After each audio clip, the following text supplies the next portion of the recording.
আলহামদুলিল্লাহ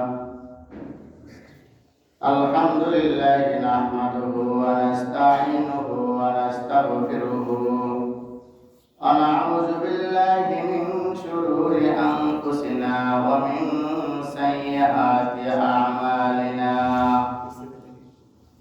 মান ইয়াহদিহিল্লাহু ফালা মুদিল্লা লাহু ওয়া মান ইউদ্লিলহু ফালা হাদিয়া লাহু ونشهد أن لا إله إلا الله وحده لا شريك له ونشهد أن سيدنا وسندنا وحبيب قلوبنا ومولانا محمدا عبده ورسوله أرسله بالحق بشيرا ونذيرا وداعيا إلى الله بإذنه وسراجا منيرا وقال تعالى إن الله وملائكته يصلون على النبي يا أيها الذين آمنوا صلوا عليه وسلموا تسليما شكرا محبة الشهيد الإبراهيم اللهم صل على محمد وعلى آل محمد كما صليت على إبراهيم وعلى آل إبراهيم إنك حميد مجيد اللهم بارك على محمد وعلى آل محمد كما باركت على إبراهيم وعلى آل إبراهيم إنك حميد مجيد بلغ العلا بكماله كشف الدجى بجماله حسنت جميع خصاله صلوا عليه وآله سلموا يا قوم بارك صلوا على صدر الأمين مصطفى ما جاء إلا رحمة للعالمين الحمد لله আল্লাহ জাল্লা শাআনুর দরবারে শুকরিয়া যে আল্লাহ রাব্বুল আলামিন আমাকে এবং আপনাদের সকলকে মহব্বত করে ভালোবেসে আল্লাহ তাআলার ঘরের মধ্যে আসার এবং বসার কিছু কথা বলার এবং শোনার আল্লাহর হুকুম পালন করার তৌফিক দান করেছেন। এই জন্য জবান ছেড়ে কালিমাতুশ শুকর আদায় করে সকলে বলে আলহামদুলিল্লাহ।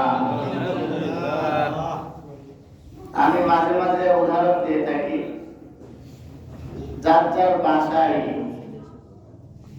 পার্সোনাল বেডরুম থাকে অথবা বাসার মধ্যে যাকে তাকে দাওয়াত বিহীন কোনো মানুষকে দেওয়া হয় না, হয় নিজের আত্মীয় ক্লোজ মেয়ের বিয়ে অথবা ছেলের বিয়ে বা মুসলমানের অনুষ্ঠান করা হয়েছে, এখানে তাদেরকে দাওয়াত দেওয়া হয়, তারাই আসে যাদেরকে সবচেয়ে বেশি ভালোবাসা হয়, ঠিক কিনা? এটা বাস্তব না? বাস্তব। এই জন্য দেখবেন অনেক মানুষ মন খারাপ করে বিয়ের সময় দাওয়াত না দিলে। আমি কি আত্মীয় না? আমি কি তোমার ভাই না? আমাকে অমুককে বললাম, আমাকে বললাম না। এইটা যদি দুনিয়ার খাসলাটা হয়, এইটা যদি দুনিয়ার নিয়ম যদি হয়, আমার একটা বানানো বাড়িতে অনুষ্ঠানে আমি যাকে তাকে মানে যে কোনো মানুষ ঢুকতে পারে না, আর যাকে আমি দাওয়াত দিই সেই ব্যক্তি আসে, তাছাড়া আসতে পারে না, তাহলে যাকে আমি দাওয়াত দিলাম ওই ব্যক্তিটা আমার কাছে স্পেশাল, তাই না? আমার কাছে গুরুত্বপূর্ণ একটা মানুষ, দামি মানুষ, এই জন্য আমি তাকে দাওয়াত দিয়েছি। ঠিক এমনই আল্লাহ রাব্বুল আলামিন তার ঘরের মধ্যে যাকে তাকে ঢুকতে দেন না। দেন, যদি যাকে তাকে ঢোকার অনুমতি দিত, তাহলে কি আমাদের আশপাশে যে হিন্দু অথবা খ্রিস্টান অথবা বৌদ্ধ অমুসলমান তারা ঢুকতে পারতো না? পারত। আবার দেখেন মুসলমানের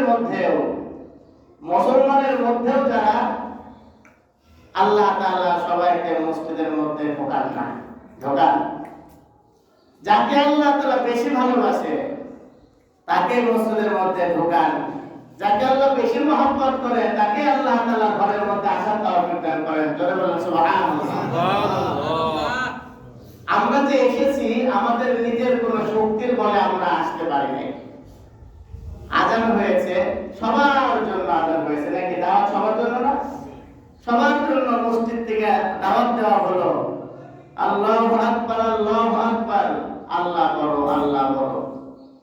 এই কথাটা সকল মানুষকে বলা হলো, মহল্লাবাসী শুনেছে, কিন্তু মুসলমানের একদল সন্তান মুসলমান তারা আসবে না তারা।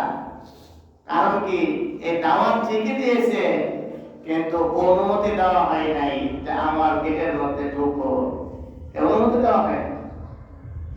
এই জন্য মসজিদের মধ্যে আমরা ঢুকতে পেরেছি, এটা যে আল্লাহ তাআলা এনেছেন, এই জন্য শুকর আদায় করা। এই কথাই আল্লাহ তাআলা বলতেছেন, লা ইন শাকারতুম লা আযীদান্নাকুম ওয়া লা ইন কাফারতুম ইন্না আযাবি লাশাদীদ। কত সুন্দর করে আল্লাহ বোঝাচ্ছেন, জানাচ্ছেন, লা ইন শাকারতুম লা আযীদান্নাকুম। এই বান্দা, আমি নিয়ামত দিয়েছি, এই নিয়ামতের শুকর যদি আদায় করো তাহলে আমি আল্লাহ রাব্বুল আলামিন নিয়ামতের মধ্যে বারাকাত দান করব, বরকত দান করব। সুবহানাল্লাহ। আর যদি নিয়ামতের নাশকর করো, ইন্না আযাবি লাশাদীদ, আমার শক্ত আযাবের মধ্যে গ্রেফতার করব, আমার শক্ত আযাবের মধ্যে তোমাকে রেখে দিব।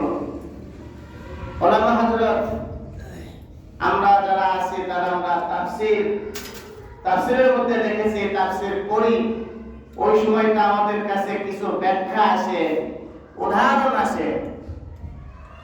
একটা গাছ, আম গাছ, সুস্বাদু একটা আমের গাছ চারা লাগাইলেন, কিসের আশায়? আগামী বছর ফল ধরবে, সে ফলটা নিজে খাবো, পরিবার সহ সকলকে খাওয়াবো, এই আশায় না? একটা গাছের চারা লাগানো হলো, আগামী বছর যেন আম ধরে, সে আম খাবো। এখন আগামী বছর আম ধরলো না, এবার চিন্তা করছি ঠিক আছে পরের বছরে মনে হয় আম হবে। পরের বছর খেয়াল করলাম আম ধরলো না, আবার পরের বছর। এরকম করতে করতে গাছটা অনেক বড় হয়ে গেছে, মোটা হয়ে গেছে, বড় হয়ে গেছে। তখন যখন ধৈর্যের সীমা অতিক্রম হয়ে যাচ্ছে, যে অযথা এই গাছটা আমাকে কি করছে, আমার উঠান বা আমার জায়গা দখল করে আছে, এই অযথা এই গাছকে রাখা যাবে না। তখন কি করতে হবে? তখন চিন্তা করা হয় যে না, এটা কেটে ফেলি। কোরাল নিয়ে যায়, ধরা হয়েছে, কোপ দেবে। চিন্তা হলো মনে হয় আগামী বছরও আম ধরতে পারে, আগামী বছরের জন্য আমার রাখা হলো। কিন্তু দেখা গেল ওই বছরেও পরের বছরেও আম আসলো না। জিদ আর রাগ গুসাই পরের বছরে যায়, সত্যি সত্যি কাটা হলো।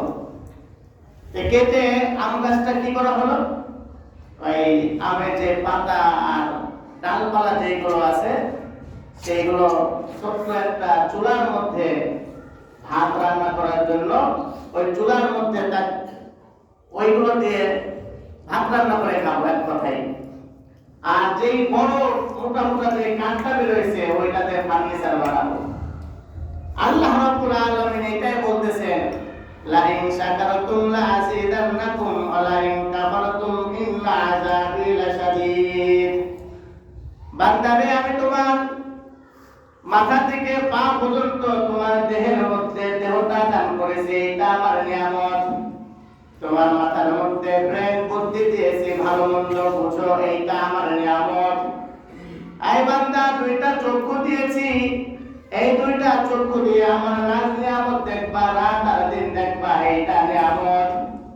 আমি আল্লাহ রাব্বুল আলামিন নাসিকা দান করেছি, পচা আর দুর্গন্ধকে তুমি নির্ণয় করবা, এইটা নিয়ামত। এই বান্দা, তোমার জবান দিয়েছি, কান দিয়েছি, মুখ দিয়েছি, মুখের মধ্যে দাঁত দিয়েছি, হাড় রুটি গোশত চাবায় খাওয়ার জন্য, এই দাঁত আমার নিয়ামত। এই বান্দা, জিহ্বা দিয়েছি, যদি জিহ্বাটা একটু ছোট করে দিতাম কথাটা স্পষ্ট হতো না। পরিপূর্ণ জিহ্বাটা দিয়েছি, জিহ্বার দ্বারা তুমি কথা বলো, স্বাদ গ্রহণ করো, এই জিহ্বাটা হলো আমার নিয়ামত। আল্লাহ রাব্বুল আলামিন আবার বলতেছেন, বান্দা, দুইটা হাত দিয়েছি, হাত দুইটা আমার নিয়ামত। হাতের মধ্যে পাঁচটা পাঁচটা 10টা আঙ্গুল দিয়েছি, এইটা আমার নিয়ামত। এই বান্দা, খালি এই দিকে তাকাও না, তুমি তোমার পায়ের দিকে তাকাও, শরীরের অঙ্গের দিকে তাকাও। যেই দিকে তাকাবা আমার নিয়ামত ছাড়া কোনো কিছু নাই। আমার নিয়ামতের মধ্যে তোমাকে ডুবাই রাখছি রে বান্দা। তুমি যদি আমার শরীর, আমার নিয়ামতের যদি শুকর আদায় করো, তোমার শরীরের শুকর যদি আদায় করো, আমি আল্লাহ রাব্বুল আলামিন তোমার এই শরীরের মধ্যে বারাকাত দান করব। সুবহানাল্লাহ, সুবহানাল্লাহ। কি দান করবে? বরকত দান করবে। এখন বলতে পারেন, তাহলে কি হাত কি দুটো থেকে তিনটা হয়ে যাবে? তিনটা হবে? হ্যাঁ। বারাকাতটা কি? বারাকাতটা হলো এই যে, দেখেন না, কিছু মানুষ আছে যে অ্যাক্সিডেন্টে হাত একটা ভেঙে গেছে, কি আছে না, ওই যে ভেঙে যে 2-3 মাস 6 মাস যে ব্যান্ডেজ করে থাকলো, আমি আপনি যদি হাতের নিয়ামতের শুকর আদায় করি, তাহলে আমার ওই ব্যান্ডেজটা সহজে হবে না, সহজে হবে না। কারণ কি? আমি হাতের নিয়ামতের শুকর আদায় করি। চোখের নিয়ামতের শুকর কি? চোখের যদি শুকর আদায় করে, চোখ আমার দুইটা জায়গায় 4টা হবে না। চোখের নিয়ামতের শুকর আদায় করলে আমি মুরব্বী হয়ে যাব, আমার শরীর চামড়া সব কিছু আমার একেবারে নরমাল হয়ে যাবে। চোখ দ্বারা আমি স্পষ্ট ভাবে আমি দেখতে পারবো, এইটা চোখের নিয়ামত। দেখেন না, অনেক মুরব্বী মানুষ আছে, চশমা বাজে কি কোরআন শরীফ পড়ে, এখনো ছোট ছোট অক্ষর দেখে দেখে পড়ে, 80 বছর 100 বছর 120 বছর হয়ে গিয়েছে, চশমা বিহীন সে চলাফেরা করে। এটা চোখের নিয়ামত। আর এই চোখের নিয়ামতটা কেন হয়েছে? চোখের নিয়ামতটা বাড়ানোর কারণ হলো, সেটা হলো সে চোখের নিয়ামতের শুকর আদায় করেছে, এই জন্য। সুবহানাল্লাহ। আল্লাহ তাআলা আবার বলতেছেন, এই তো তোমার শরীরের নিয়ামত, আমার যে কোনো নিয়ামত। আল্লাহ রাব্বুল আলামিন আবার আমাদেরকে বলতেছেন, বান্দারে, দুনিয়াটা সাজাইলাম তোমাদের জন্য, দুনিয়াটা নিয়ামত, দুনিয়াটা তোমার নিয়ামত। এই দুনিয়ার মধ্যে শাক সবজি যা কিছু তোমার ক্ষুধা নিবারণের জন্য, এইটা আমার দেওয়া নিয়ামত। এই জন্য তো খাওয়ার পরে আল্লাহ রাসূল শিখিয়ে দিয়েছেন যে তোমরা সকলে দোয়া করবা, তাই না? আলহামদুলিল্লাহিল্লাযী আত'আমানা ওয়া সাকানা ওয়া জাআলানা মিনাল মুসলিমিন। খাওয়ার একটা দোয়া, আবার কি খাওয়ার শেষের একটা দোয়া আছে না? বলেন তো ইনশাআল্লাহ। তাই কিচ্ছু না পারি, এতটুকু তো বলতে পারি, আলহামদুলিল্লাহ, আল্লাহ খাওয়াইছে, আমি খেয়েছি। বান্দা, আল্লাহ না খাওয়াইলে খাইতে পারি নাকি?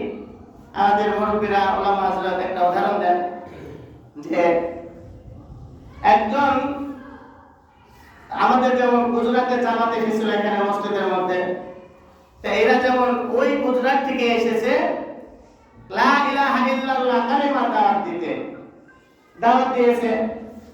তো এনাদের ভিতরে বক্তব্য একটাই থাকে, আমাদের একই কথা যে আল্লাহ খাওয়ায়, আল্লাহ পড়ায়, সব কিছু করবে আল্লাহ, যাকে আল্লাহ।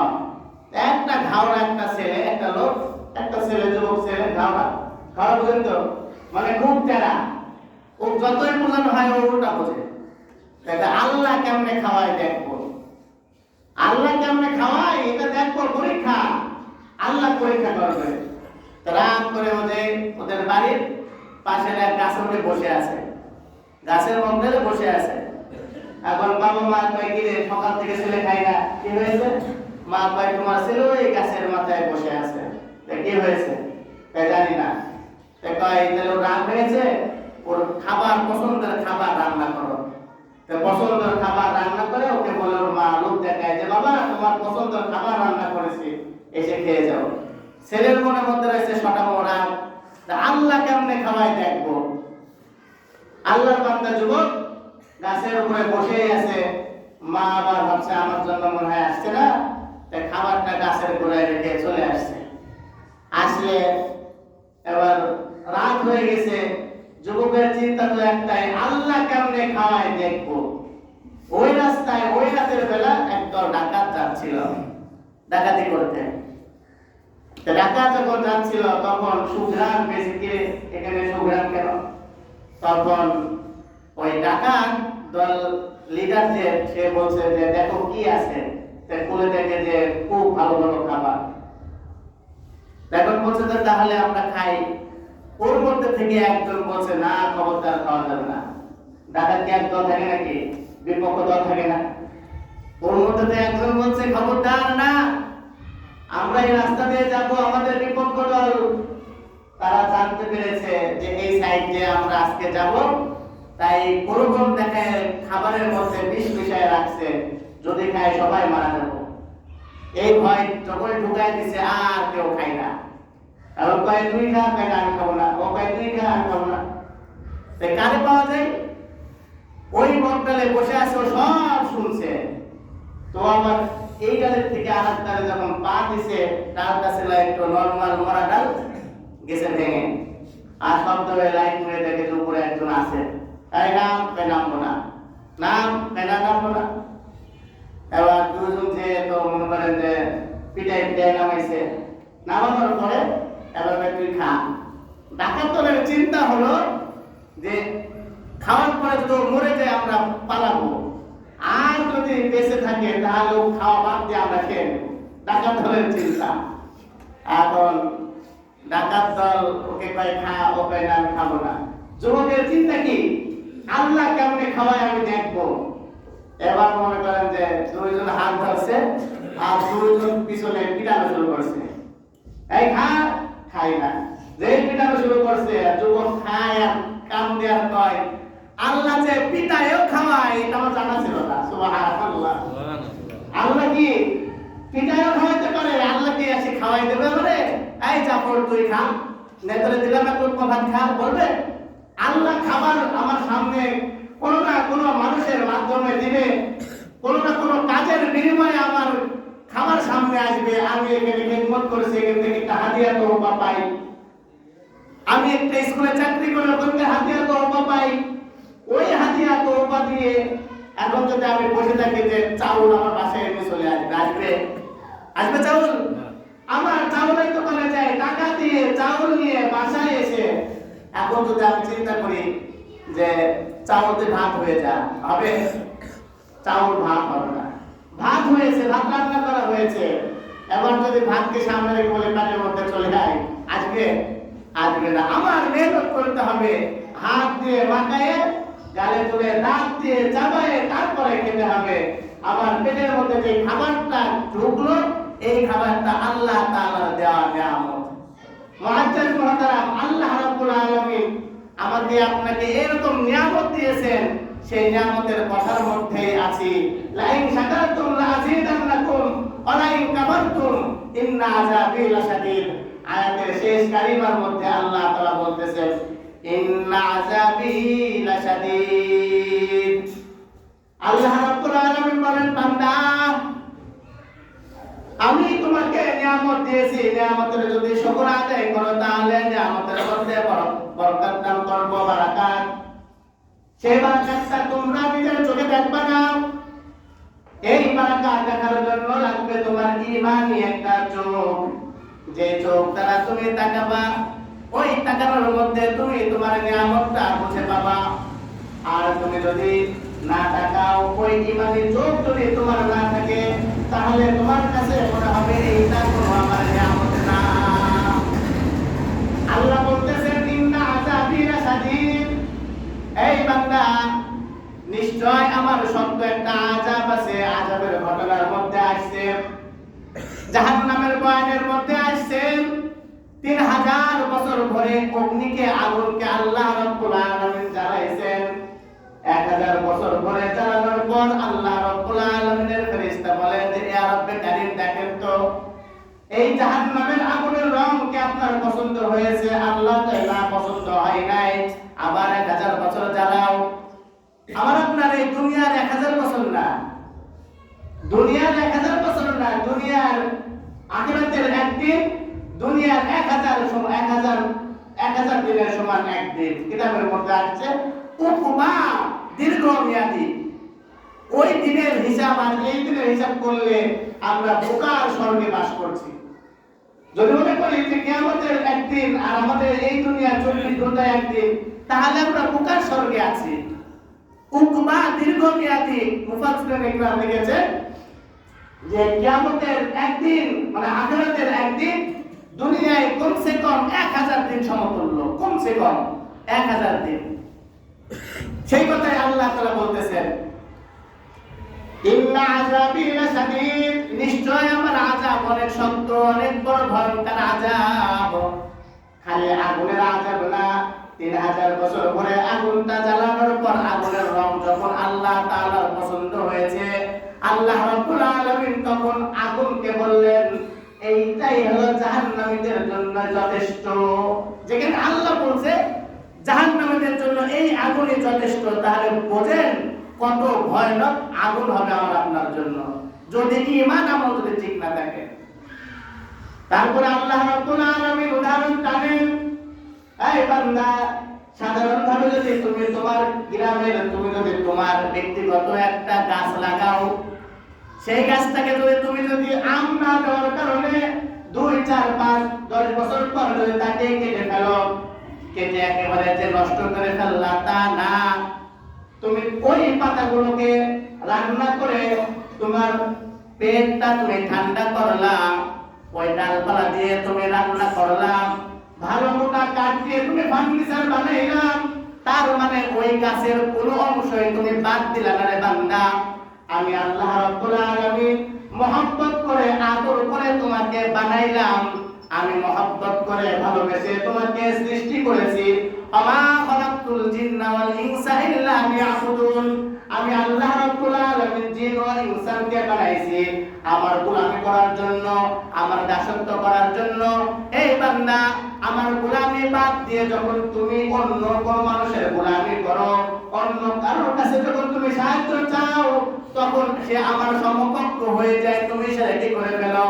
এই বান্দা, ইন্না আযাবি লাশাদীদ, আমি আল্লাহ রাব্বুল আলামিন দেহটা যখন আমি বানাইছি, যেমন গাছটা তুমি লাগাইছিলা অধিকার সর্বশেষ তুমি তাকে কড়াই করে আগুনের মধ্যে জ্বালাইলা, তোমার পাতিলের ওই যে চুলার মতন আমারও একটা চুলা আছে, তার নাম হলো জাহান্নাম। আমি আল্লাহ রাব্বুল আলামিন সুন্দর একটা দেহ দিয়েছিলাম, দেহের মধ্যে নাচ নিয়ামত দিয়েছিলাম, এই দেহটা দিয়ে কপাল দ্বারা আমার সেজদা করবি, হাত দ্বারা আমার কাছে নত স্বীকার করবি, হাত দ্বারা আমার কাছে ক্ষমা চাবি। এই বান্দা, যখন তোর দেহটা 60 বছর 70 বছর 80 বছর পরে যখন কোনো কাজে লাগলো না, আমি আল্লাহ তোর দেহটা নিয়ে কি করব? তোর দেহটা তো আমি বানাইছিলাম ওই দাখিলাল জান্নাত, জান্নাত দেওয়ার জন্য। বান্দারে, তুই তো জান্নাতে যাওয়ার উপযুক্ত যখন হলি না, ওই যে আম গাছ আম দেওয়ার মতন উপযুক্ত হলোই না, তার জন্যই আমি যখন আম গাছটা কেটে ফেললাম। ঠিক আল্লাহ বলছেন, তুমি যখন জান্নাতে যাওয়ার উপযুক্ত না, তখন আমার ছোট্ট একটা গর্ত আছে, ছোট্ট একটা চুলা আছে, তার নাম জাহান্নাম। ইন্না আযাবি লাশাদীদ, আমি আল্লাহ রাব্বুল আলামিন ওই শক্ত আযাবের মধ্যে, জাহান্নামের মধ্যে তোমারে ফেলায় দিব। চিন্তা করছেন কত সুন্দর এক্সাম্পল, যেটা আমরা ভাবি, এটাকে আল্লাহ ভাবেন কি ভাবেন না? আল্লাহ ভাবেন না? আল্লাহ বুঝেন না? আমাদের চিন্তার সঙ্গে আল্লাহর চিন্তার কোনো কি তফাৎ আছে নাকি? আমরা আমার আপনার দিলের মধ্যে যা উদয় হচ্ছে, যে চিন্তাটা হচ্ছে, এই চিন্তাটা আল্লাহ বোঝেন কি বোঝেন না? বিশ্বাস করেন নাকি? বোঝেন? আল্লাহ কি বোঝে?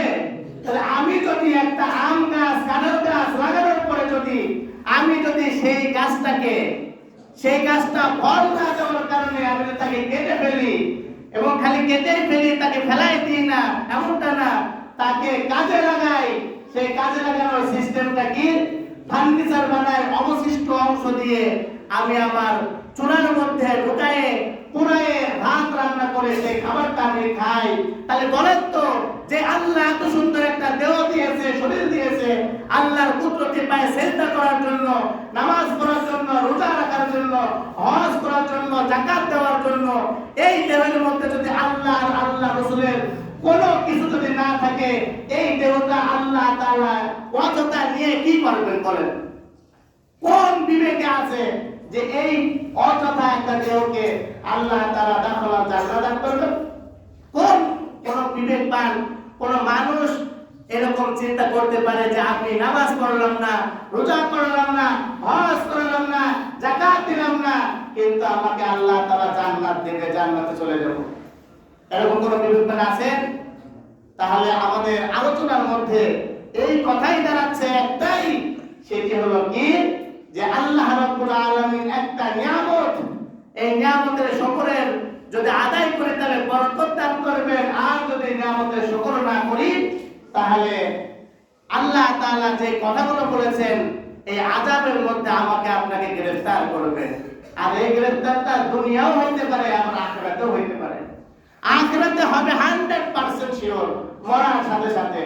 যেমন গতকালকে সোহাগের মা মারা গিয়েছে, তার আগের সপ্তাহে ইউনুস ভাই মারা গিয়েছে, এই যে দুইটা মানুষ মারা গিয়েছে, আল্লাহ না করুক যদি ইউনুস ভাইয়ের আমল যদি ভালো হয় তো বড়ই ভালো।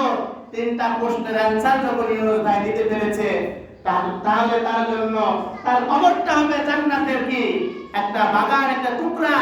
আর যদি অ্যানসার না হয়, খোদার কসম কে বলতেছে, কোরআন সত্য, হাদিস সত্য, ওই কবরটা হবে জাহান্নামের টুকরা।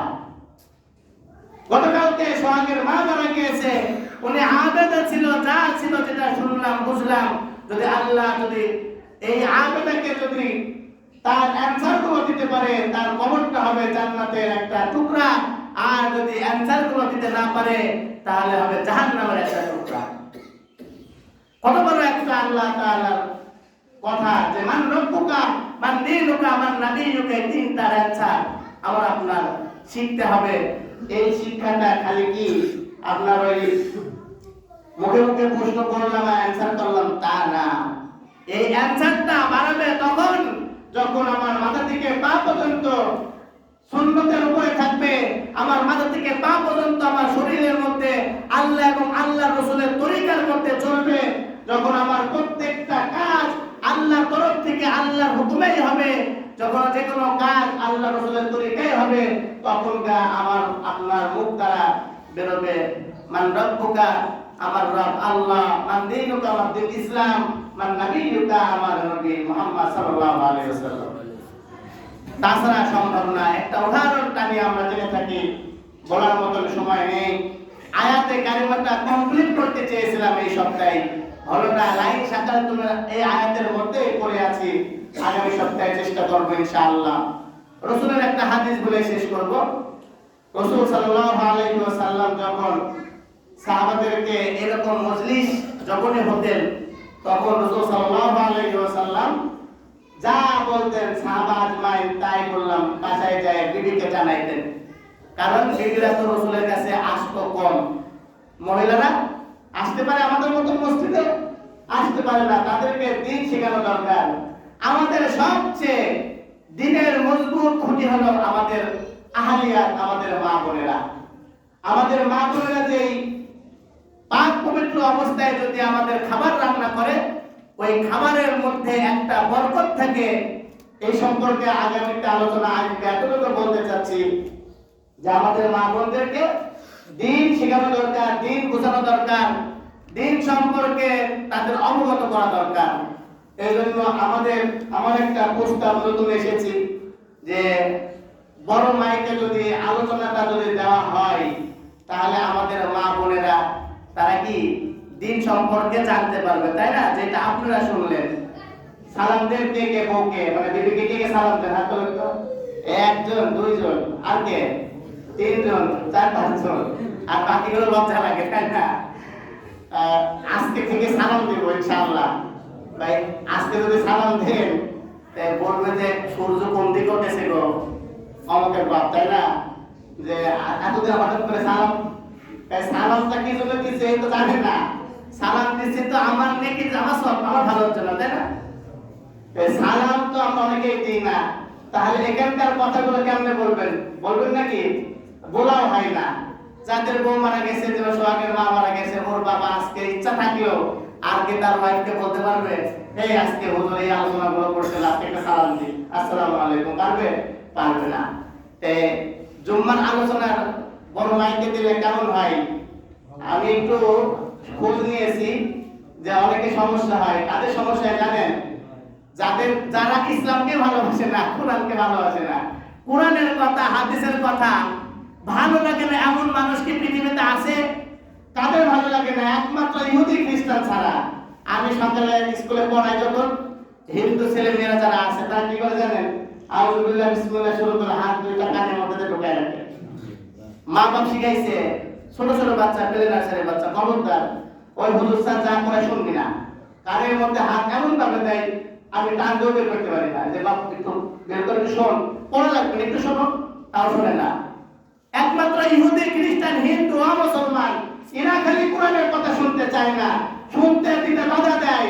আর এখানে তো হিন্দু কেউ নাই, থাকলেও বাধা দিলে আমরা তো সংখ্যা করব না, তাই না? তাহলে আমাদের বাধা দেওয়ার মতো কেউ কি আছে নাকি? কোন রোগী যদি থাকে সেটা হলো ভিন্ন বিষয়, অল্প আওয়াজটা দেওয়া যায় কি যায় না? যায় ইনশাআল্লাহ। ইনশাআল্লাহ হাত তুলে দেখান সবাই, রাজা সিদ্ধ ইনশাআল্লাহ। আল্লাহ কবুল করুক, আমিন। তাহলে আগামী সপ্তাহ থেকে ইনশাআল্লাহ আমরা যতটুকু দিন যেভাবে শুনবো এখানে পালন করব। আমাদের আহলিয়াতরা মাইকের আওয়াজে শুনবে, শুনে তারা আমল করবে। আর আপনারা যা বলবেন, যা বলছে হুজুর আমিও পালন করব, তুমিও পালন করবা ইনশাআল্লাহ। আল্লাহ রাব্বুল আলামিন আমাদের সকলকে উল্লেখিত কথার উপর আমল করার তৌফিক দান করুন, আমিন।